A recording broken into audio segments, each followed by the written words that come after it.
So, Clonarney, Michael has pretty much given you an idea already, and one thing I've found over the past week, which I'll probably tell you how much research I was putting into it, leave it till last minute, typical Paul Hughes, but I've had some kind of a love affair with Clonarney for the past week or two, and it's amazing once you dig deep into an area. I mean, it's a townland now, but there's so much rich ecclesiastical history there, church history from all different backgrounds and denominations.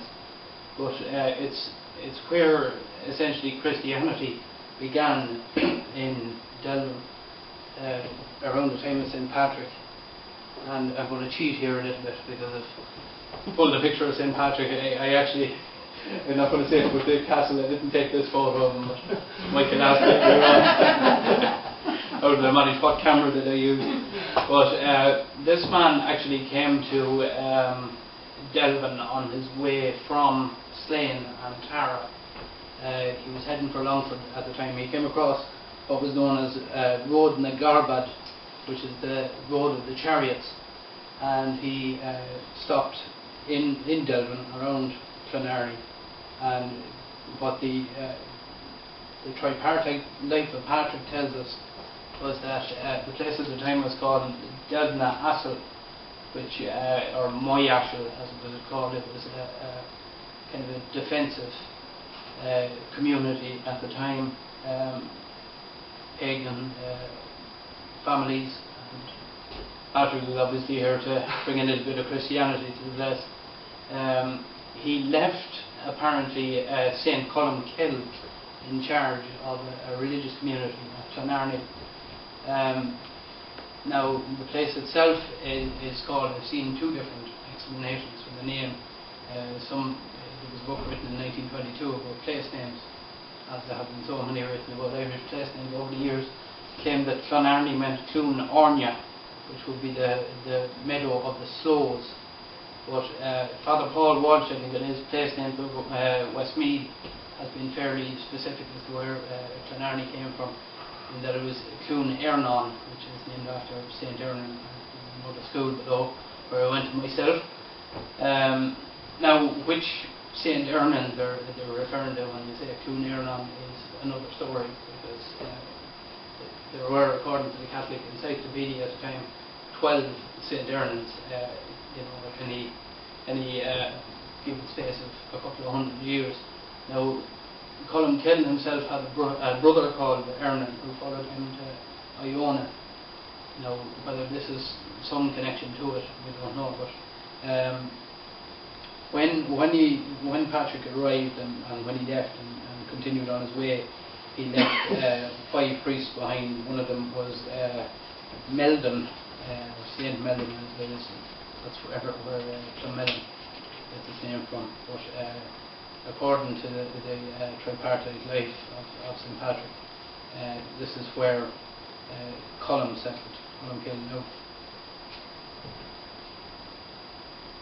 not too long after that, this man comes into play, and he's taken up a lot of our attention at the moment, and it's theory at the moment, but as Michael has already explained, searches are ongoing at the site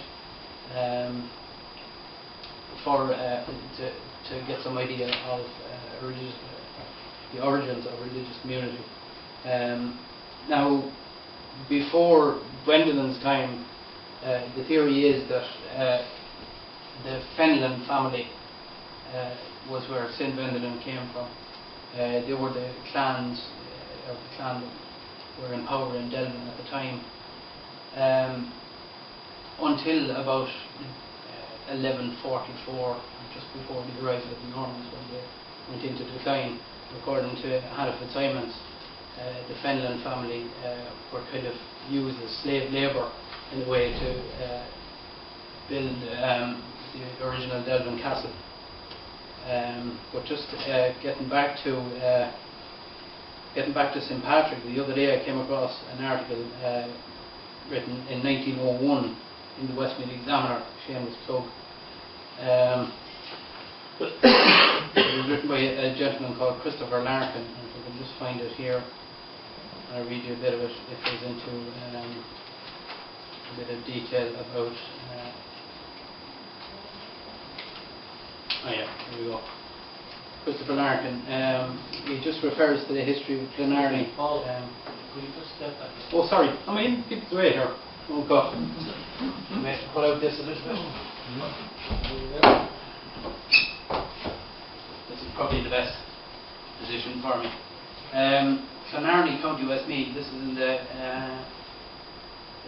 September 21st edition in 1901 of the Westmeath Examiner, and this is what is one aspect of it I thought was very interesting, because it kind of binds everything together from the ecclesiastical point of view. But he refers to Clonarney, the birthplace of the late eminent divine, was for many centuries a large and populous parish, and is now incorporated with the united parishes of Killallen and Clonmellon. It embraced Archerstown, Kilgar, Scurlockstown, Sheepstown, Mulliganstown and Brownstown.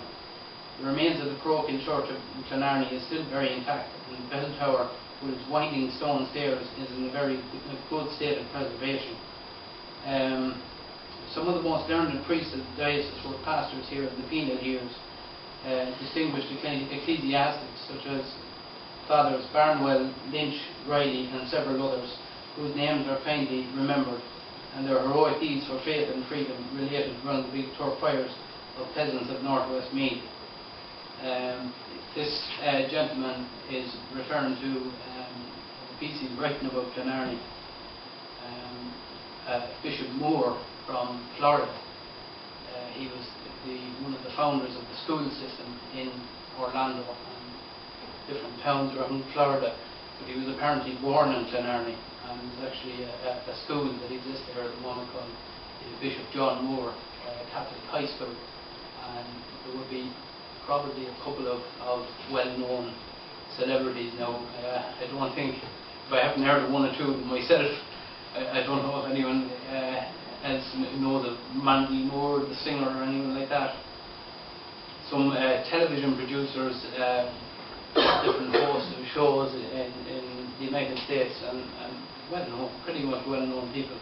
But they would have attended this school that was named after Bishop Moore, who was from Clonarney. So it kind of brings, you know, from the very start, from the older days of St. Patrick, when he founded the settlement, back down to modern Patrick. When he arrived at Clonarney, he told basically the 5 priests that were under his direction, his apostles, if you like, that wherever they carried scripture books around, wherever you lay down your scripture book and the ground swallows it up, this will be where you're to set up your mission. Now, as I said, Columkill is said to have started the settlement at Clonarney. What struck me to that article in 1901 was that the gentleman who wrote it, Christopher Larkin, referred to, about a half a mile from the old church is said that a navvy was erected in former times, but we have no authentic records about it in any of the old annals or Irish manuscripts. We have to rely on the old traditions that have come down from one generation to another. We know ancient or modern history could never be written about without the traditions of the people. It is this monastery that is said, or in this monastery it is said, there lived a very old monk who was greatly esteemed for his sanctity and saintly life. One Sunday morning he was on his way to the old church of Clonarney to assist at the most adorable sacrifice of the Mass. When but a short distance from the church he heard the little bell sounding, announcing the most sacred part of the Mass. He fell down on his knees in adoration. His heart was filled with sadness as he found he was late for Mass. The impressions made on the ground by the knees and elbows are to be seen to this day. Now, I've heard stories about, and I'm just seeing it here in front of me, Marcella, you mentioned Burns Road. See Burns Road here. Moore's Road. Oh, sorry. No, Moore's Road. No. I see here about Burns Wood, and they talk about St. Patrick's tracks. I heard that for many years. I also heard about the stone on the Martinstown Road, and Hannah Fitzsimons and the great Delvin so she refers to it being this stone being chipped down and used in the foundations of a house sometime in 1979. So I don't know where that comes from, but that's just an interesting tidbit I came across. But there's also a similar stone at Killock Crossroads, and different kind of hints of Patrick's tour through Delvin. But most of the stay was centred around Clonarney. Clonarney, as I said, remained the centre of ecclesiastical life in Delvin, and indeed a wider area.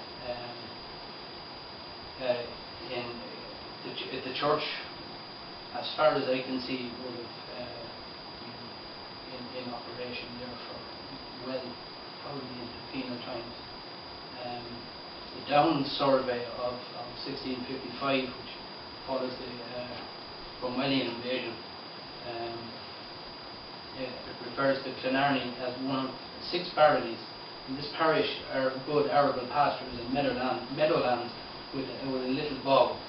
In this town of Clonarney there was a castle in repair.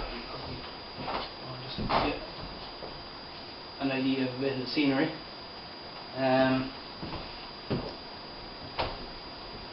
In this town of Clonarney there was a castle in repair, with the inhabitants in the whole parish it being totally waste. The towns belonging to this parish are Sheepstown, Stonestown, Mulliganstown, Clonarney and Scurlockstown. Total forfeited land, 1,238 acres, confiscated as part of Cromwellian resettlement. And it says the lands of Edward Nugent and, interestingly, William Moore, who was described as Papists, were given to William Gamble, Sir William King, John Forrest, Thomas Smith, Richard Corkhill, John Hardier and Sir Theobald Jones. Now, other references to Clonarney after that, you're getting into the Restoration era, and after that you're getting into penal times with the Williamite Wars. 2 references I'm just seeing here. Anthony Cogan, Professor Anthony Cogan, wrote a history of the Diocese of Meath in 1867, and this will just give you an idea as to when the church of Clonarney went out of existence. Cogan describes the shell of an old church measuring 54 foot 9 inches by 16. The east, north and south sides have been torn down. Only the roots remain. A portion of the old belfry stands at the west end. The grey walls of this ancient sanctuary, surrounded by flocks and herds, tell a sad tale of a spoliated church and an exterminated people. I don't know about you, but I think there's still a few souls living in Clonarney today. Reverend Miles Riley, who was registered as the Popish priest of Clonarney. He was ordained at Kilkenny in 1688 by Dr. Phelan, Bishop of Ossory. Lived at Sheepstown at the year of the registration, was then 39 years of age, and had for sureties Garrett Dargis of Gigginstown and William Nugent of Clonarney.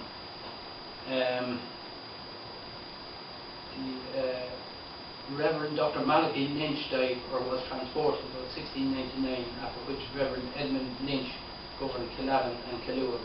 The year of the death of Reverend Miles Riley, pastor of Clonarney, is now unknown, but it took place soon after the year of the registration, where he was translated elsewhere and was succeeded by Father Andrew Barnwood.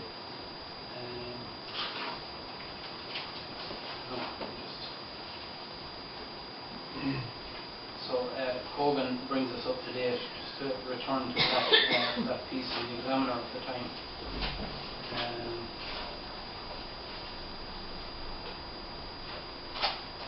Yes, I'll just read another bit of it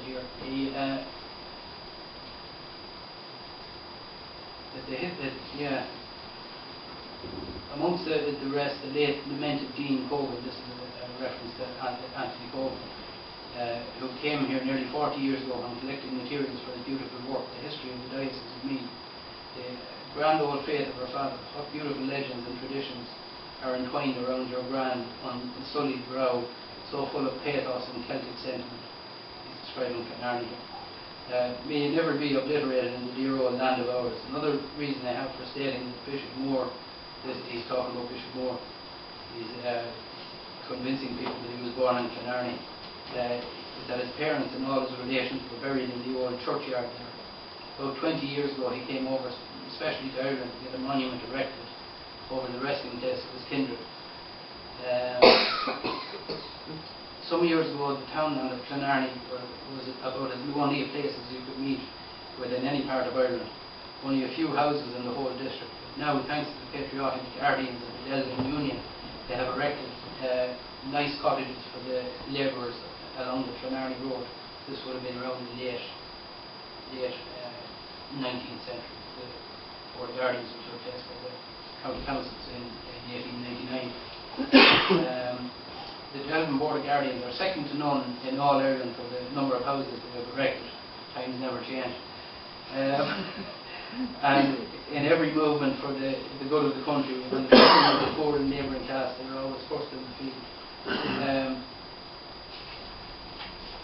That pretty much brings us up to date. I know I went back and forth like a crazy man through the centuries there, but the next picture will bring us pretty much up to date, or as far up to date as we can.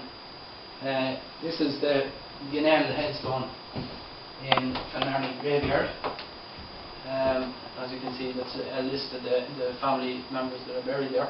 Probably the graveyard's most, I don't want to sound biased here, most famous son. That would have been a list of his parents, his grandfather, and his brothers and sisters. You see here. Top on 1802, is it? This, yeah, it's this would have been his great grandfather, Right. Lawrence Guinell, and obviously the name Lawrence was passed on. Born in 1720, died in 1802. His grandfather Lawrence would have only died in 1885 when Larry himself was about 33 years of age. That's his mother, Mary Monaghan. His brother Andrew, who was killed tragically in Kerry in an engineering accident. Patrick Michael, who was his twin brother, and that's the man himself, MPTD. Now, in 1933, we'll deal with the funeral first of all.